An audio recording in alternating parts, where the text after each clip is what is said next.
Reshma Ramesan IPS, Kumud Sahay IAS, Samira S IAS, Sulochana Meena IAS, Preeti Kushku JAS, Nita Chauhan DSW, Pratima Kumari zila parishad अध्यक्ष, नगर निगम मेयर अरुणा शंकर, ये सारी की सारी महिलाएं एक ही जिले में कार्यरत है। हैरानी की बात यह है, ये जिला झारखंड का पलामू जिला है, जहां प्रशासन की कमान ऊपर से लेकर नीचे तक महिलाओं के हाथों में है। आपको बता दें कि आज अंतर्राष्ट्रीय महिला दिवस के अवसर पर इससे अधिक सशक्त तस्वीर शायद ही आपने कहीं देखी होगी। ये केवल एक संयोग नहीं, बदलती भारत का एक उभरती नारी शक्ति की जीवन तस्वीर है। कभी कहा जाता था कि शासन प्रशासन जैसे कठिन और जिम्मेदारी भरे पदों पर पुरुषों का ही वर्चस्व रहेगा, फैसले पुरुष लेंगे, कानून व्यवस्था पुरुष संभालेंगे और विकास की दिशा भी वही तय करेंगे। लेकिन पलामू की ये तस्वीर उस पुरानी सोच को न सिर्फ चुनौती देती है बल्कि उसे पूरी तरह तोड़ भी देती है। यहाँ कमिश्नर से लेकर एसपी, एसडीओ, विभागीय अधिकारी, जिला परिषद अध्यक्ष, यहाँ तक कि नगर निगम मेयर भी सभी की सब महिलाएं हैं। ये दृश्य सिर्फ एक प्रशासनिक व्यवस्था नहीं बल्कि बदलते भारत की नई कहानी है। और अगर आप इन महिलाओं में से किसी भी महिला की कहानी सुनेंगे तो आप ये जानेंगे कि मेहनत से हर चीज हासिल हो सकता है। सबसे पहला नाम जो सामने आता है वो है कमिश्नर कुमुद सहाय आईएएस। इन्हें आम महिला समझने की भूल मत कीजिएगा। प्रशासनिक दुनिया में लोग इन्हें लेडी सिंघम के नाम से भी जानते हैं। पलामू प्रमंडल को करीब 1 साल के लंबे इंतजार के बाद आखिरकार एक ऐसा कमिश्नर मिला था जो अपने तेज तर्रार फैसले और मजबूत प्रशासनिक छवि के लिए जाना जाता है। झारखंड सरकार ने आईएएस अधिकारी कुमुद सहाय को पलामू प्रमंडल का कमिश्नर नियुक्त किया और उनके आते ही प्रशासनिक व्यवस्था में एक नई ऊर्जा देखने को मिली। कुमुद सहाय झारखंड कैडर की 2012 बैच की आईएएस अधिकारी है और अपने सख्त लेकिन संवेदनशील नेतृत्व के कारण लोगों के बीच अलग पहचान रखती है।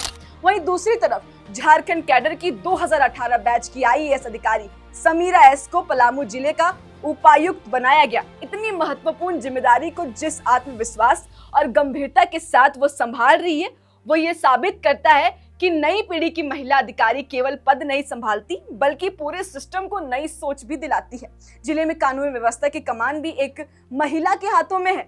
रेशमा रमेशन आईपीएस अधिकारी 2017 बैच की झारखंड कैडर के अधिकारी है। ये झारखंड पलामू जिले की पहली महिला पुलिस अधीक्षक भी बनी है। उनकी पहचान सिर्फ एक सख्त पुलिस अधिकारी के रूप में नहीं बल्कि जमीन से जुड़ी एक संवेदनशील अधिकारी के रूप में भी होती है।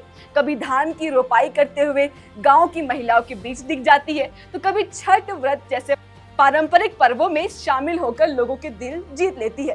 केरल में जन्मी रेशमा रमेशन की दिल्ली में करीब 3 साल तक कठिन तैयारी की और 2016 में सिविल सेवा परीक्षा पास की।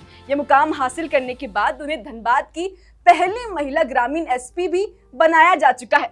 वहीं प्रशासनिक ढांचे में एक और मजबूत नाम है सुलोचना मीना का, जो एसडीओ पद पर तैनात है। उनकी कहानी तो और भी प्रेरणादायक है क्योंकि उन्होंने मात्र 22 साल की उम्र में पहले ही प्रयास में यूपीएससी 2021 की परीक्षा पास कर आईएएस बनने का गौरव हासिल किया था। 2022 के परिणाम में उन्होंने ऑल इंडिया रैंक 415 प्राप्त किया था। वहीं एसटी वर्ग में 6ठा स्थान हासिल किया था। इतनी कम उम्र में इतनी बड़ी जिम्मेदारी संभालना अपने आप में एक मिसाल है। वही स्थानीय प्रशासन और लोकतांत्रिक व्यवस्था में भी महिलाओं की मजबूत भागीदारी देखने को मिल रही है। इस बार नगर निगम चुनाव के बाद जिला परिषद अध्यक्ष की कुर्सी पर भी महिला ही खाते में आई है। बता दें कि प्रतिमा कुमारी इस पद पर आसीन हुई है। इसी तरह नगर निगम के मेयर पद पर भी महिला नेतृत्व कायम रहा। भाजपा समर्थित प्रत्याशी अरुणा शंकर ने इतिहास रचते हुए लगातार दूसरी बार मेयर पद पर जीत दर्ज की और कांग्रेस समर्थित प्रत्याशी नम्रता त्रिपाठी को 3122 मतों के अंतर से हराकर अपनी मजबूत राजनीतिक पकड़ साबित की।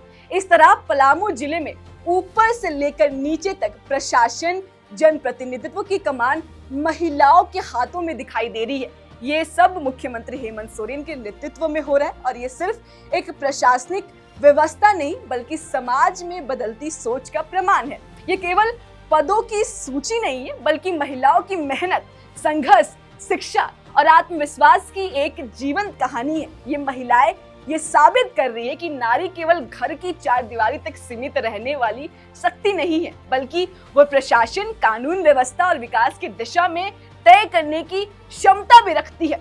परिणामों की ये तस्वीर पूरे देश के लिए एक मजबूत संदेश देती है कि जब महिलाओं को अवसर मिलता है तो वो केवल अपनी पहचान नहीं बनाती बल्कि पूरे समाज और व्यवस्था को नई ऊंचाइयों तक ले जाती है। शायद इसी सच्चाई को हमारे शास्त्रों ने भी पहले से ही शब्द दिए थे, यत्र नार्यस्तु पूज्यन्ते रमन्ते तत्र देवता, यानी कि जहां नारी का सम्मान होता है वहीं देवताओं का वास होता है। फिलहाल इस खबर में इतना ही। ऐसी खबरों के लिए देखिए लोकतंत्र 19। मेरा नाम ऋतिका शर्मा है। तब तक जोहार रहेगा।